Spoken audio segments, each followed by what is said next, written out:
درود بر شما. امیدوارم که حالتون خوب باشه. براتون بهترین ها رو آرزو میکنم.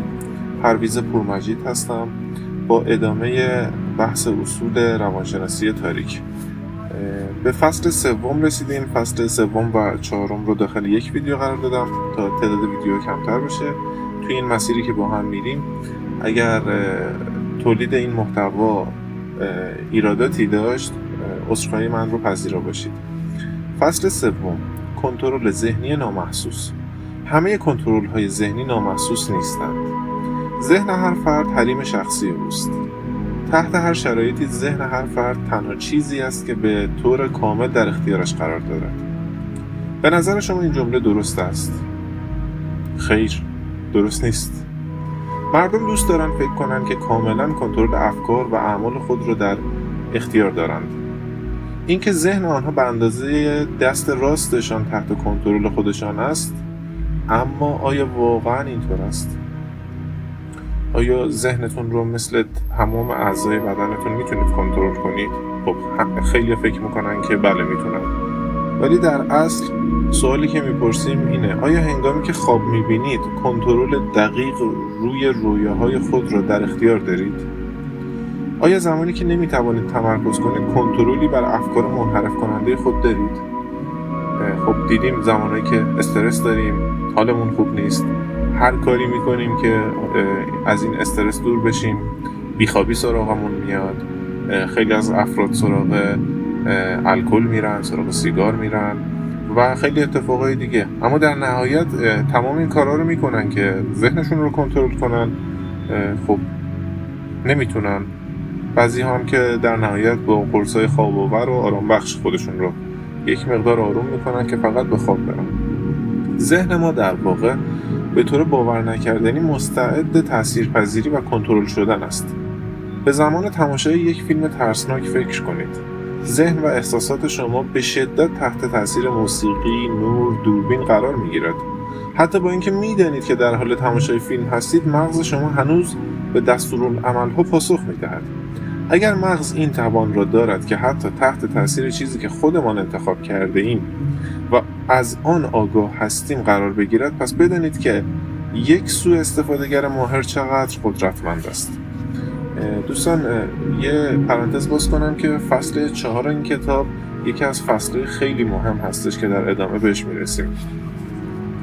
کنترل ذهنی نامحسوس کشنده ترین نوع کنترل ذهن است. اگر کسی آگاه باشد که ذهن او تحت کنترل قرار گرفته، میتواند از نظر ذهنی، کلامی یا جسمی با این امر مخالفت کند. در این شرایط فرد میتواند از شرایط پیش آمده یا تماس با شخص کنترلگر جلوگیری کند. بسیاری از افراد با دیدن اولین علامت از طرف یک فرد خطرناک که قصد دارد وارد مغز آنها شود و آن را تصاحب کند، موقعیت را تشخیص میدهند و خود را نجات میدهند. اما اگر فرد کنترلگر از تکنیکی مانند بمبگذاری استفاده کند، دیگر برای قربانی امکان استفاده از سیستم دفاعی وجود ندارد. دو نوع تکنیک برای کنترل ذهن افراد وجود دارد: تعاملات بین فردی و استفاده از رسانه‌ها. در روش‌های سنتی کنترل رسانه‌ای فقط برای نهادهای بزرگ امکان پذیر بود و کنترل ذهنی فردی فقط به تعاملات بین فرد واگذار می‌شد. امروز دیگر چنین نیست. لپتاپ‌ها، تلفن‌های هوشمند قدرت کنترل ذهنی جمعی را مستقیما در دستان خونسردترین کنترلگران روی زمین قرار دادند. قبل از اینکه در مورد تکنیک‌های خاصی که برای دستیابی به کنترل نامحسوس ذهنی استفاده می‌شود بیاموزیم، باید در مورد افرادی که از چنین تکنیک‌هایی استفاده می‌کنند یاد بگیریم. مانند همه سوء استفاده‌گرانی که از روانشناسی تاریک برای پیشبرد اهداف خود استفاده می‌کنند، کنترلگران ذهنی نیز تمایل دارند که به نفع خود بر دیگران تأثیر بگذارند. با این حال کنترلگران ذهنی نامحسوس اغلب ترسناکتر و منطقی‌تر از سایر سوء استفاده‌گران هستند. برخلاف جامعه ستیزان که بسیار هیجانی هستند، کنترلگرهای ذهنی نامحسوس فقط پس از بررسی دقیق وارد عمل می‌شوند. کنترل ذهن افراد به روشی که به هیچ وجه قابل شناسایی نباشد، کار ساده‌ای نیست. این روش به دانش بسیار و کاربرد آگاهانه نیاز دارد. به همین دلیل کنترلگران ذهنی افراد صبور و حیله‌گری هستند. آنها همچنین از گرفتار شدن می‌ترسند. بنابراین هدفشان این است که تا آنجا که ممکن است از روش‌های خود را پنهان کنند و ردی از خود باقی نگذارند. تکنیک‌های کنترل نامحسوس ذهن. بیایید بیشتر در مورد روش‌های خاصی که سوءاستفاده‌گران به شیوهی نامحسوس از آنها برای کنترل ذهن قربانی استفاده می‌کنند بیاموزیم. در این بخش ما تکنیک‌های بین‌فردی و رسانه‌ای را که مانند جعبه ابزاری برای یک کنترلگر عمل می‌کنند بررسی خواهیم کرد و نمونه‌هایی از چگونگی استفاده از این تکنیک‌ها در مقیاس فردی، جمعی یا گسترده‌تر ارائه خواهیم داد. به دام انداختن افراد متزلزل. یکی از اولین و مهمترین اصول تکنیکی در کنترل ذهنی نامحسوس یافتن قربانی دارای انگیزه‌های لازم است. از نظر علمی و بر اساس تجربه‌های شخصی ثابت شده کسی که احساس نیاز می‌کند نسبت به کسی که احساس آرامش و رضایت دارد بیشتر در معرض کنترل ذهنی نامحسوس قرار دارد. این نیاز می‌تواند از یک هدف کوچک و جسمی مانند احساس تشنگی یا گرسنگی گرفته و جستجوی یک نوشیدنی یا خوراکی تا یک هدف بزرگ و روانی مانند نیاز به عشق و علاقه. خب توی دور اطرافمون دیدیم افرادی رو که به عنوان مثال توی مرحله جدایی از پارتنرشون قرار گرفتن، شکست عشقی خوردن یا اینکه تشنه ورود به یه رابطه هستن. این افراد شدیداً میتونن که تومه باشن و قربانی باشن برای افرادی که دنبالش دارن میگردن. حالا در ادامه به کسی فکر کنید که در میان جمعیت به دنبال شخص دیگری میگردد. این افراد موفق خواهند شد اشخاصی را که در مورد هدف آنها نیستند فیلتر کنند و شخص مورد نظر را بیابند. عملکرد مغز نیز مشابه همین امر است.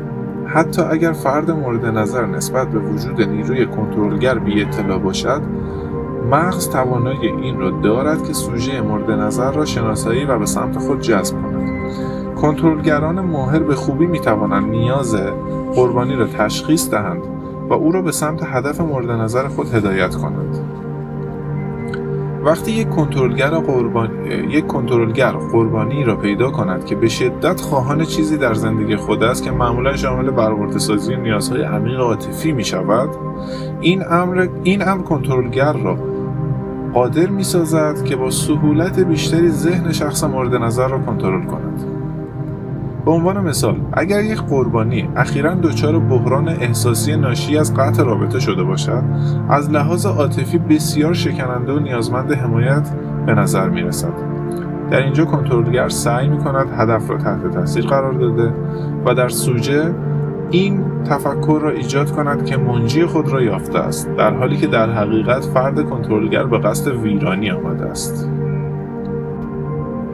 دقت کردید به یه سری افراد که احساس میکنن که توی مسیری که بودن یارشون رو یا پارتنرشون رو سرنوشت، کائنات، خدا سر راهشون قرار داده و این دقیقاً اونیه که همه چیزو میدونه، این دقیقاً اونیه که قراره همه کمبودها رو جبران کنه. اما خب اگر اون شخص انتخاب شده جلو اومده باشه و جز این افراد قرار بگیره، این قضیه فوق‌العاده میتونه خطرناک باشه. برخی از متداول ترین زمینه هایی که فرد در آن احساس نیاز میکند و به واسطه آن به آسانی در دام سوء استفاده‌گر اسیر میشود شامل نیاز شخص به ثبات مالی، نیاز او به تعلق و نیاز به حمایت و همدلی است. این نقاط ضعف میتوانند به آسانی زمینه را برای اهداف یک سوء استفاده‌گر با تجربه فراهم کنند. خب دیدیم افرادی رو که با وعده‌های مالی و این چنینی شخصی رو وارد حیطه خودشون میکنن و روش تسلط کامل پیدا میکنن و در واقع فقط اهدافشون براشون مهمه. بعد از رسیدن به اهدافشون دیگه سراغ شخص بعدی خواهند رفت. سوء استفاده‌گر ممکن است اهداف مختلفی مانند سوء استفاده جنسی یا مالی از قربانی خود داشته باشد و یا ممکن است به دنبال به دست آوردن هواخواه برای فرقه یا جنبش‌های ایدئولوژیک افراطی باشد. در مجموع سوء استفاده‌گران به خاطر برآورده شدن خواسته‌های سادیسمی خود به راحتی میتوانند با قربانی بازی کنند. خب خیلی از این فرقه‌های این شکلی که ما توی دور اطرافمون داریم میبینیم، گروه‌های افراطی، گروه‌های تروریستی، خب اینها از کجا تشکیل میشن؟ اعضاشون از کجا میاد؟ یه سری شکارچی بین اینها وجود داره که توی جامعه میگرده، افراد رو شناسایی میکنه و از طریق‌هایی که خودشون بین خودشون آموزش دیدن این افراد رو جذب این گروهاشون میکنن که ما در نهایت شاهد اتفاقات خیلی بدی میفتیم، میبینیم که یه سری گروه‌های تروریستی به وجود میان و ادامه. محدود کردن انتخاب شیوه کلامی تکنیک کنترل ذهنی نامحسوس است که از ظریف‌ترین تکنیک‌ها در روانشناسی تاریک محسوب می‌شود. زیرا در صورت مشکوک شدن قربانی راه دروهای زیادی را برای سوءاستفاده‌گر فراهم می‌کند. کلید اصلی این شکل خاص از کنترل ذهن این است که سوءاستفاده‌گر امکان هر گونه انتخاب واقعی را برای قربانی در شرایط پیش آمده محدود می‌کند و در عین حال این توهم را به قربانی می‌دهد که این خود اوست که کنترل همه امور را به دست دارد. تکنیک محدود کردن انتخاب شبیه به شیوه فروش محبوب و قدرتمندی است که از آن با عنوان انتخاب بسته یاد می‌شود. در اینجا از یک مثال برای نشان دادن تفاوت بین کسی که از نظر روانشناسی رفتاری عادی دارد و یک سوءاستفاده‌گر که فقط به دنبال تامین منافع خود با هزینه دیگران است استفاده می‌کنیم. سناریویی را در نظر بگیرید که در آن یک نفر قصد دارد فردی را برای قرار ملاقات دعوت کند. این فرد تمام تلاش خود را می‌کند تا شجاعت کافی برای بیان این درخواست را پیدا کند. سپس بدون اعتماد به نفس و اطمینان از نتیجه تلاش خود سوالی را طرح می‌کند که پاسخ آن بسیار واضح است. مانند می‌خواهی با هم بریم بیرون؟ چنین سوالی احتمال بالایی برای شنیدن و جواب نه باقی می‌گذارد. این روش معمول برای افرادی است که با استفاده از اصول روانشناسی تاریک آشنا نیستند. کسی که می‌داند چگونه از تکنیک‌های کنترل ذهنی نامحسوس استفاده کند، همین سناریو را به شیوه بسیار متفاوتی جلو می‌برد. این گونه افراد دوست دارند با اطمینان و آرام قربانی خود را جذب کنند. آنها را به خنده وادار کنند و ذره ذره حالت دفاعیشان را از بین ببرند. سپس با اعتماد به نفس و اطمینان کامل درخواست خود را مطرح کنند. شیوه سوال کردن سوءاستفاده‌گر به این شکل است: حالا شنبه بریم بیرون یا پنجشنبه؟ انتخاب محدودی که با این شیوه و قربانی که جذب سوءاستفاده‌گر شده و از لحاظ روانشناسی مقاومتی در برابر اون ندارد ارائه شده، تقریبا همیشه منجر به انتخاب بین پنجشنبه یا شنبه خواهد شد. پاسخ نه هرگز بین گزینه‌ها وجود ندارد. ترفند انکار اینجا اجازه را به سود استفاده‌گر می‌دهد تا اصرار کند که گزینه‌های محدودی ارائه نمی‌دهد و اینکه قربانی موضوع را اشتباه متوجه شده و یا بیش از حد نگران است. یک شیوه بیان مجدد مانند باور نمی‌کنم که تو اینقدر حرفای منو تحلیل می‌کنی، خیلی از دستت ناراحت شدم، بعید می‌دونم دیگه هیچ وقت چیزی ازت بخوام. به سوءاستفاده‌گر این اجازه را می‌دهد که قربانی را به عقب نشینی وادار کند. ترفند انکار و تنظیم مجدد هر دو از برنامه‌های فرار اضطراری هستند که سوءاستفاده‌گر در مواقعی که گیر می‌کند از آن استفاده می‌کند. رسانه‌ها و کنترل تصویری ذهن. همانطور که حواس پنجگانه در زندگی راهنمای ما هستند، می‌توانند مانند دشمن هم عمل کنند و ما را به گمراهی بکشند. حس بینایی و مناطق پردازش بینایی مغز ما بسیار قدرتمندند. خواب‌های ما ریشه بصری دارند. حتی اگر حواس ما دچار اختلال شوند، با یادآوری شخصی که میشناسیم قبل از اینکه ورودی‌های حسی دیگری را با او مرتبط کنیم، ذهنمان معمولاً شروع به تصویرسازی از فرد مورد نظر می‌کند.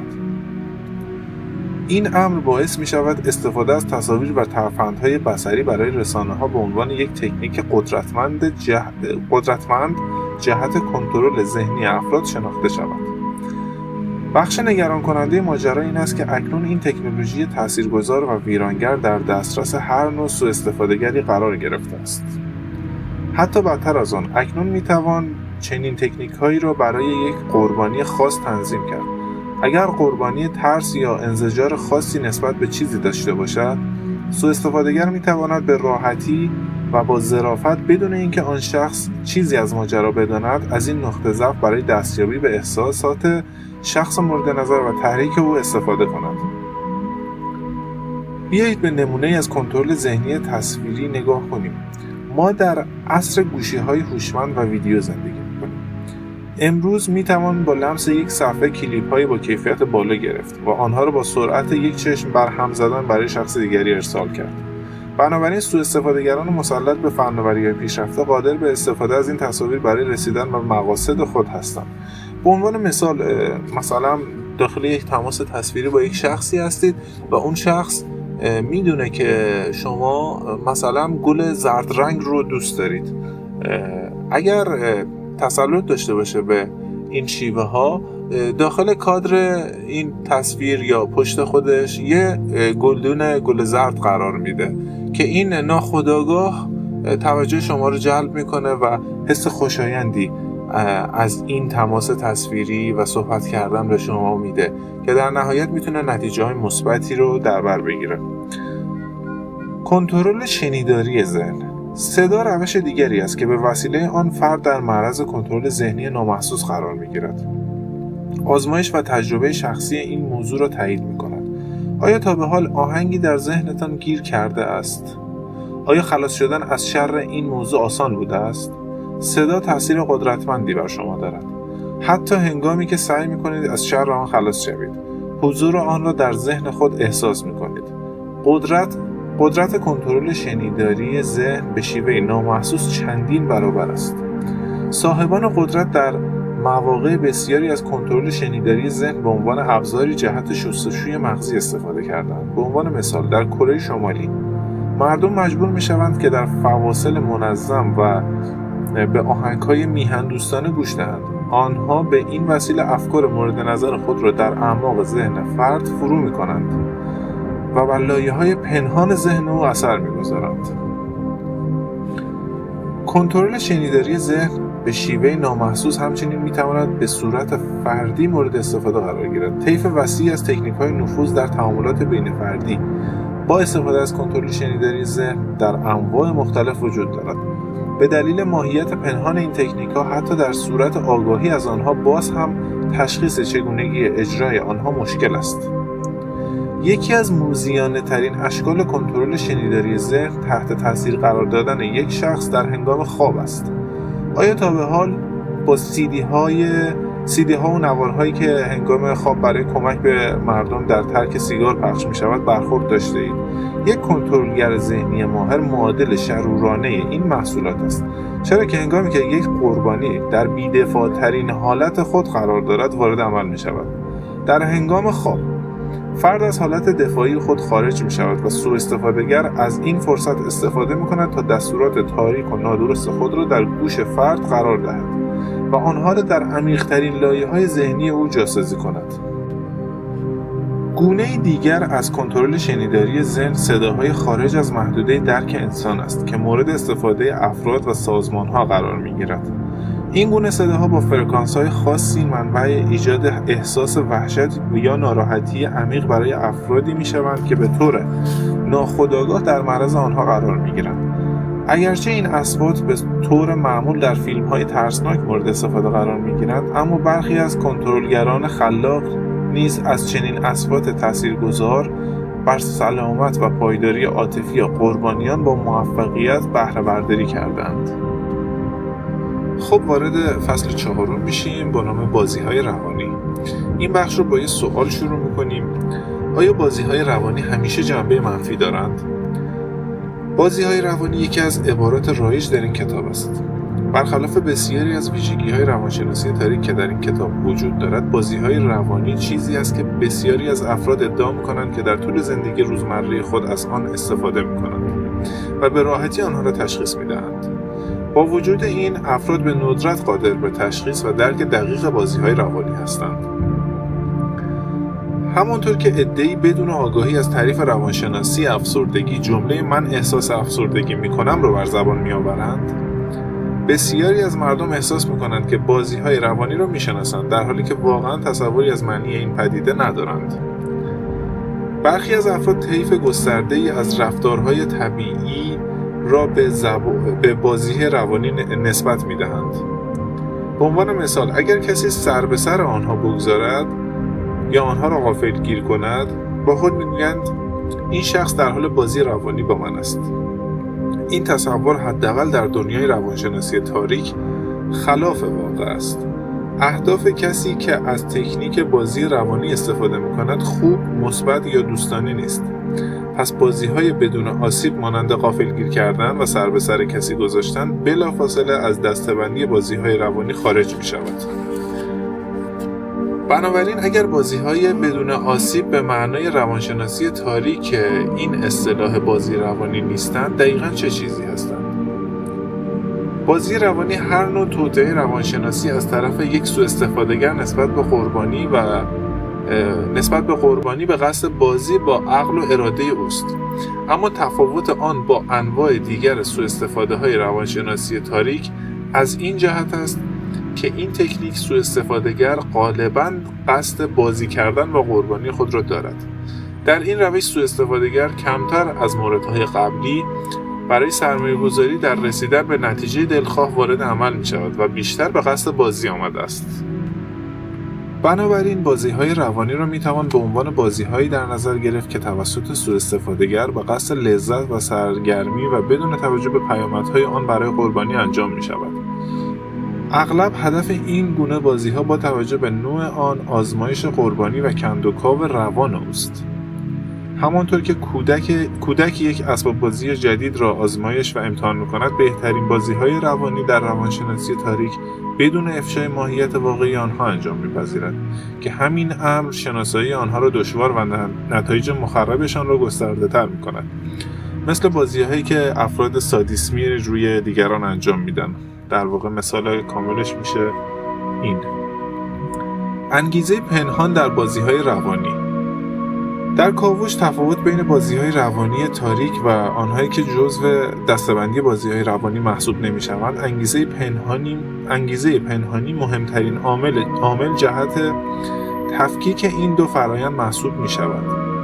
اکنون طیف وسیع از انگیزه‌ها که زیربنای بازی‌های پنهانی روانی است، به طور کاملتری بررسی خواهند شد. این بررسی نشانگر طیف گسترده‌ای از انگیزه‌های پنهان است که با ترفندهای روانشناسی تاریک به عرصه ظهور می‌رسند. یکی از دلایل انجام بازی‌های روانی ترغیب قربانی به انجام یک رفتار، تفکر یا احساس به روشی خاص است. در این شرایط ممکن است سوءاستفاده‌گر احساس کند که سایر اشکال ترفندهای روانشناسی تاریک کارساز نیستند و تصمیم به امتحان ترفندی مخفیانه‌تر همانند بازی روانی بگیرد. این اتفاق معمولاً زمانی رخ می‌دهد که سوءاستفاده‌گر از این روش نفوذ برای کسب لذتی چند وجهی استفاده می‌کند. یعنی علاوه بر سرگرمی به دنبال تاثیرگذاری بر فرد مورد نظر است. اساساً کاربرد بازی‌های روانی کاهش اطمینان و قدرت روانی قربانی به روشی بسیار ظریف و غیر قابل شناسایی است. از بازی‌های روانی می‌توان برای اعمال نفوذ بر قربانی و در عین حال حفظ توهم خودمختاری او استفاده کرد.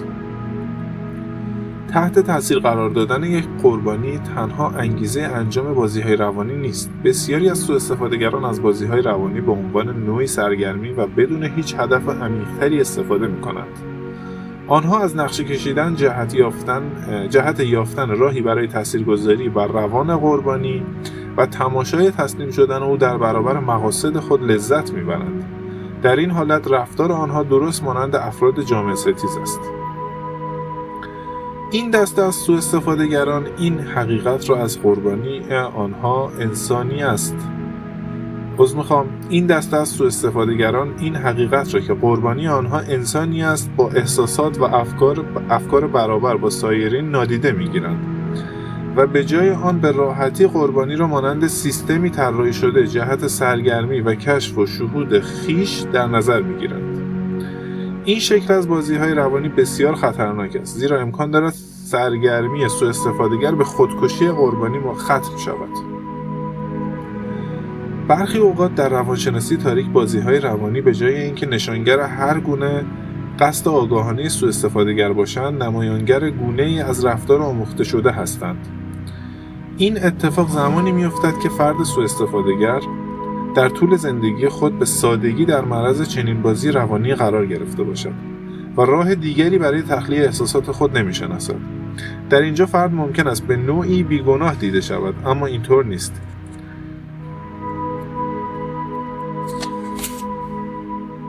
فقط اینکه شخصی به طور ناخودآگاه کار بدی انجام می‌دهد، مسئولیت اخلاقی انجام چنین کاری را از وی سلب نمی‌گردد.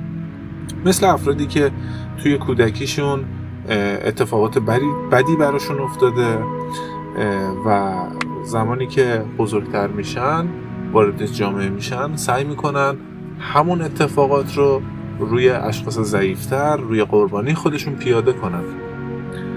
از برخی جهات سوء استفاده‌گرانی که از بازی‌های روانی به صورت ناخودآگاه استفاده میکنن جزو خطرناکترین افراد هستند.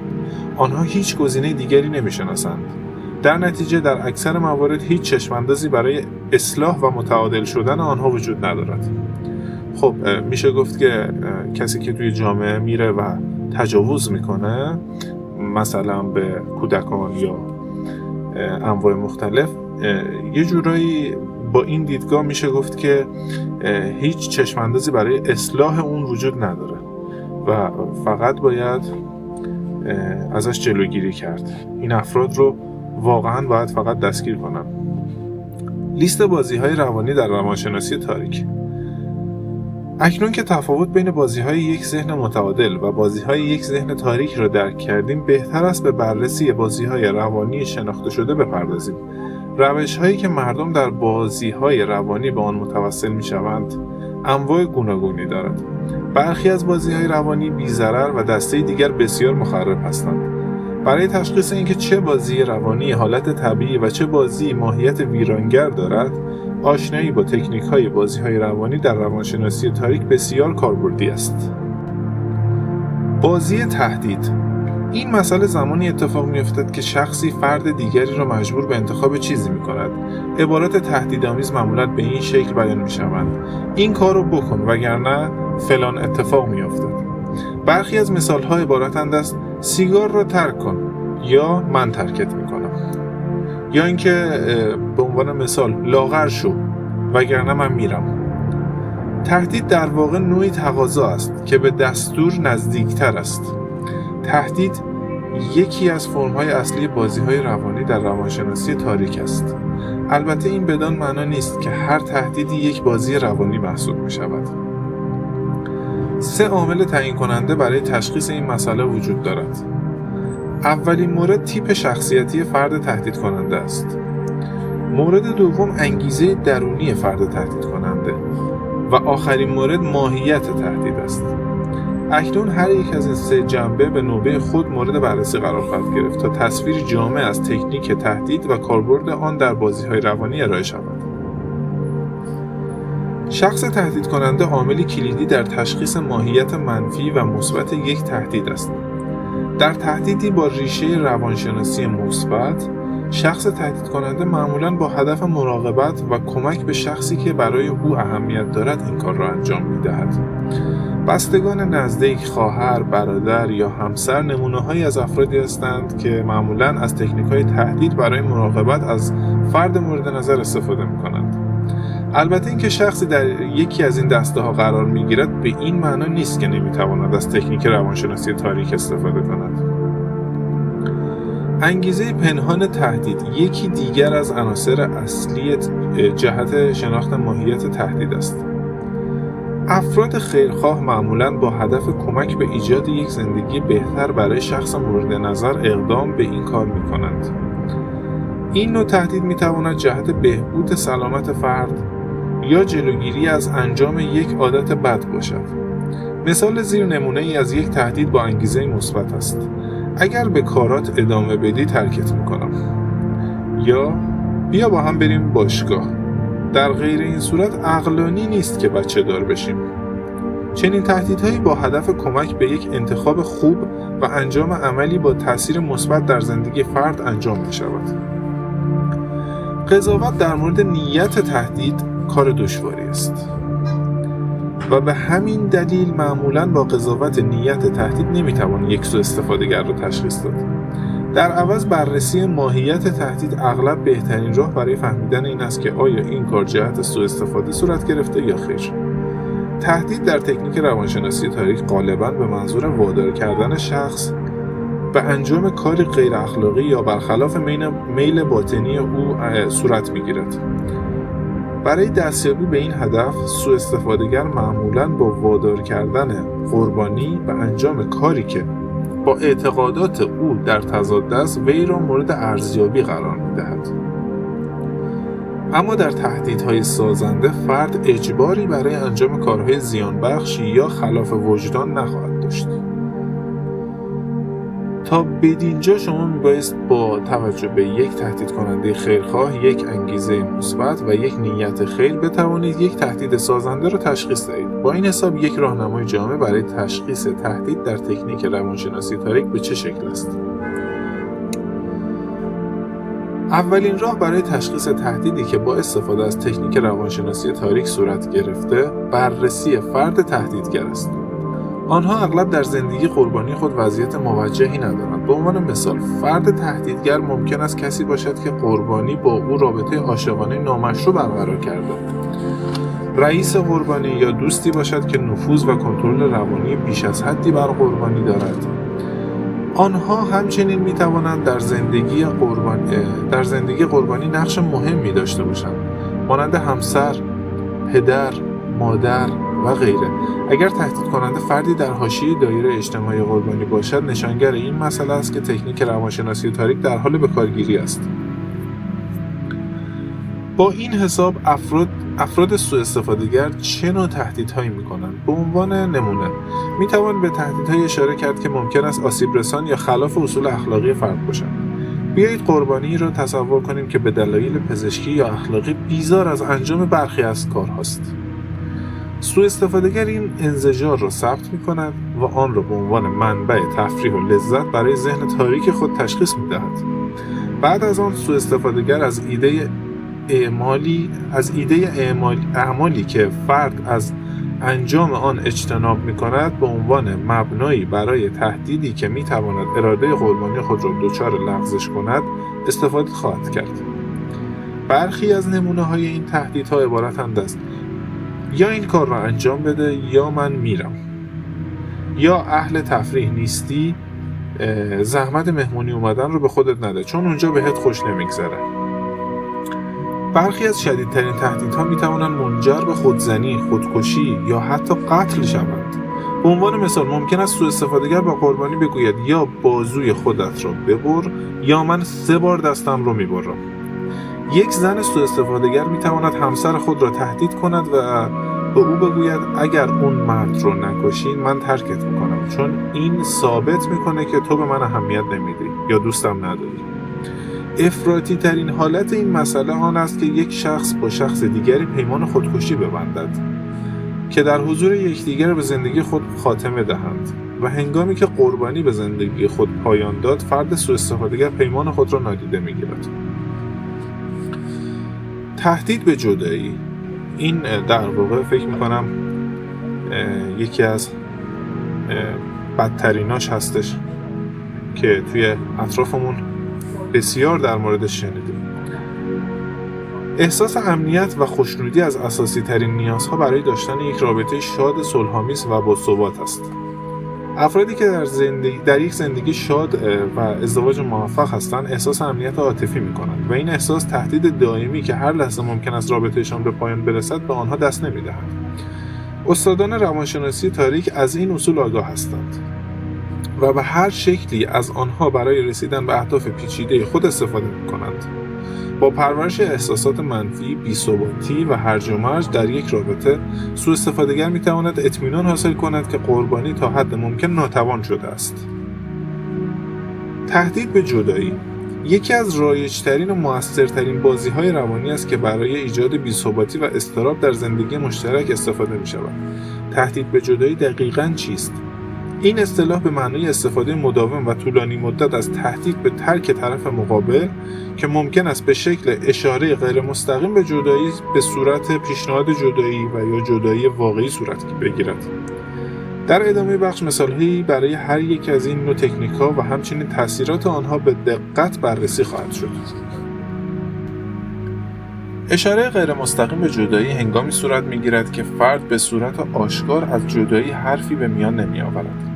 در عوض، سوءاستفاده‌گر به صورت سربسته به فروپاشی رابطه اشاره می‌کند تا بذر شک را در ذهن قربانی خود بکارد. سوءاستفاده‌گر ممکن است با حالتی عادی از برنامه‌های آینده خود صحبت کند، در حالی که در آن اشاره‌ای از شخصی که در رابطه با اوست به میان نمی‌آورد. آنها ممکن است به طرزی موذیانه به جدایی پیش رو اشاره کنند، مانند جمله خب من بیشتر از این که نمیتونم تحمل کنم، یا نوع دیگری از اشاره‌های ضمنی یا هر نوع عمل یا جمله‌ای که باعث شود قربانی شک کند که طول رابطه آنها به پایان خود نزدیک است. مورد بعدی پیشنهاد جدایی هست.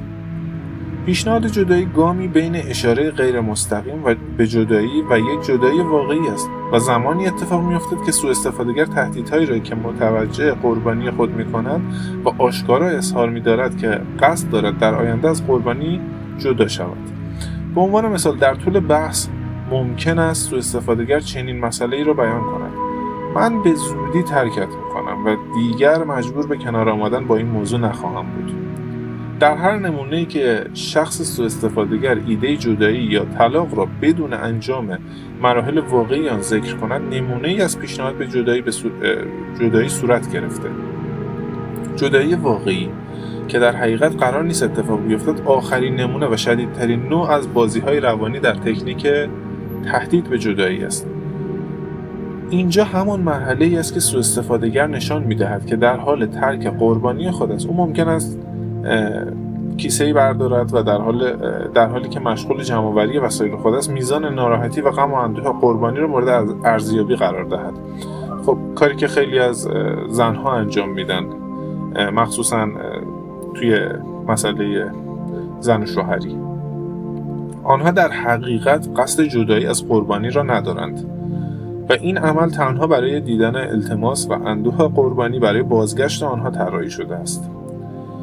اکنون که دریافتید تهدید به جدایی چیست و چه اشکال مختلفی میتواند داشته باشد، بیایید اهداف این تکنیک خاص سوءاستفاده در بازی‌های روانی را بررسی کنیم. این بازی روانی برای از بین بردن احساس اطمینان و امنیت در زندگی قربانی، کاهش قدرت او در مقابل سوءاستفاده‌گر و در عوض قرار دادن قدرت در دستان سوءاستفاده‌گر طراحی شده است. این شکل از بازی روانی همچنین میتواند به عنوان یک آزمایش شیطانی توسط سوءاستفاده‌گر مورد استفاده قرار گیرد. با قطع رابطه به طور مکرر، سوءاستفاده‌گر قادر به ارزیابی میزان تحمل قربانی در برابر بازی است. در این حالت نمایشی با دیدن احساسات شدید و التماس قربانی، سوءاستفاده‌گر با حالتی مهربانانه درخواست او را برای عدم ترک رابطه میپذیرد و تبدیل به شخص دلسوز و با گذشت رابطه میشود. چقدر جالب! چرا تکنیک تهدید به جدایی جواب میدهد؟ بسیاری از مردم وقتی برای اولین بار درباره این تکنیک میشنوند با خود فکر میکنند که منطقی نیست، چرا که هر شخصی میخواهد که از یک فرد سوءاستفاده‌گر جدا شود. این برداشتی اشتباه از منظر روانشناسی تاریک است. قربانی از نظر روانشناسی سالم یا طبیعی نیست، بنابراین در موقعیتی نیست که به طور منطقی این مسئله را درک کند که این رابطه باید پایان بپذیرد. از آنجایی که این گونه افراد به شدت در برابر قدرت و نفوذ سوءاستفاده‌گر خود آسیب‌پذیر و مستعدند مشتاق حفظ رابطه‌ای هستند که نمی‌دانند در حقیقت چیزی بیش از یک زمین بازی روانی طراحی شده جهت ایجاد سرگرمی برای سوءاستفاده‌گر نیست. خب توی این زمینه در واقع خانم‌ها کاملا استاد هستند. عواقب ناشی از قرار گرفتن طولانی مدت در معرض روابط تهدید به فروپاشی میتواند بسیار شدید باشد. قربانیان این نوع رابطه‌ها به طرزی باور نکردنی با مشکل عدم ارتباط روبرو هستند و قادر به اعتماد به شخصی دیگر در هر موقعیت دیگری نیستند. این مسئله میتواند زندگی حرفه‌ای و خانوادگی فرد را از بین ببرد که از قضا این دقیقاً همان چیزی است که سوء استفاده‌گر آرزو می‌کند. پس از یک دوره بسیار طولانی قطع رابطه، قربانی تقریباً به برده موتی سوء استفاده‌گر تبدیل می‌شود و هر کاری که او بخواهد انجام می‌دهد تا از تهدید به جدایی دیگر جلوگیری کند. غالباً در این مرحله سوء استفاده‌گر با از بین بردن کامل قدرت اراده قربانی علاقه خود را از دست می‌دهد و به سمت هدف جدیدی حرکت می‌کند و یک زندگی ویران شده رو در پشت سر خود باقی می‌گذارد. پس در هر صورت وقتی یک سوء استفاده‌گر از این روش استفاده کنه، قربانی این بازی در هر صورت چه ادامه پیدا کنه چه این رابطه قطع بشه، بازنده بازی خواهد بود. چون اگر ادامه هم پیدا کنه در نهایت کاملا علاقه خود را از دست خواهد داد و این زندگی ویران خواهد شد. در واقع اگر اسمش رو حالا زندگی بذاریم. بازی دست نیافتنی دقیقاً مشابه تهدیدها، بازی دست نیافتنی بازی است که به راحتی میتواند با یک رفتار سالم و طبیعی اشتباه گرفته شود. با وجود این برخی تفاوت‌های اساسی وجود دارند که نشان می‌دهد بازی دست نیافتنی از تکنیک‌های روانشناسی تاریک است. بنابراین اولین قدم برای شناخت بازی دست نیافتنی این است که بفهمیم چه زمانی خطرناک و چه زمانی بی‌ضرر است. استفاده روانشناسی عادی و غیر تاریک از بازی دست نیافتنی به شرح زیر است. زمانی که فرد می‌خواهد برای شخصی که عاشقانه به او علاقه‌مند است کمی چالش برانگیز باشد، زیاد در دسترس نخواهد بود. دوستان در واقع روش ماکیاولی رو داره میگه. البته طرز استفاده درستش رو کاملا باید یاد بگیرید که وارد بحث تاریک قضیه نشید. این ممکن است شامل عدم پذیرش هر قرار ملاقات، عدم پاسخ سریع به پیام‌ها و یا تماس‌های تلفنی و انواع دیگر رفتارهای مشابه باشند. این رفتار با این هدف صورت می‌گیرد که شخص مقابل را علاقه‌مندتر کند و در نهایت منجر به ایجاد یک رابطه عاشقانه شاد می‌شود. اما سناریوی بازی دست نیافتنی در روانشناسی تاریک بسیار خطرناک است و زمانی که از این بازی روانی برای منظور خاصی استفاده می شود کاربردی کاملا متفاوت دارد و انگیزه آن با نوع بی‌ضرر این بازی کاملا متفاوت است. سوء استفاده‌گران مسلط به این بازی معمولا علاوه بر شروع رابطه در طول رابطه نیز از این بازی استفاده می کنند. برخلاف دسته اول قصد آنها منجر به ایجاد وضعیت مثبت نخواهد شد و توجه آنها به چیزی غیر از سلامتی قربانی است. بازی دست نیافتنی در شروع رابطه از آن جهت بی‌ضرر خوانده می شود که ناقص هیچ انتظاری نیست، چرا که در شروع رابطه هیچ تعهد و وابستگی شکل نگرفته و از این جهت آسیبی به هیچ کدام از طرفین وارد نمی شود. اما وقتی کسی در طول رابطه رفتاری گریزان و غیر قابل اعتماد از خود نشان می دهد، پیامدهای آن بسیار شدیدتر می شود. اکنون ما تکنیک‌های مورد استفاده در این بازی و تأثیرات آن را مورد بررسی قرار می دهیم. زمانی که دو شریک توافق کردند که در رابطه متحد باشند، غیر قابل اعتماد بودن و غیر قابل دسترس بودن نشانه استفاده از تکنیک دست نیافتنی است. روابط عادی معمولاً در آغاز خیلی منسجم نیستند. بنابراین طی کردن یک مسیر وارونه در یک رابطه طبیعی بسیار عادی است. اما با گذشت زمان رابطه ها محکمتر می شوند. شخص سوء استفاده‌گر در ابتدای رابطه بسیار تظاهر به متعهد بودن می کند تا به این وسیله ارتباطی را شکل دهد و پس از آنکه قربانی خود را به دام انداخت با گذشت زمان کمتر و کمتر در دسترس خواهد بود. پس یکی از نشانه هایی که میتونیم در واقع این قضیه رو شناسایی کنیم همین. هست.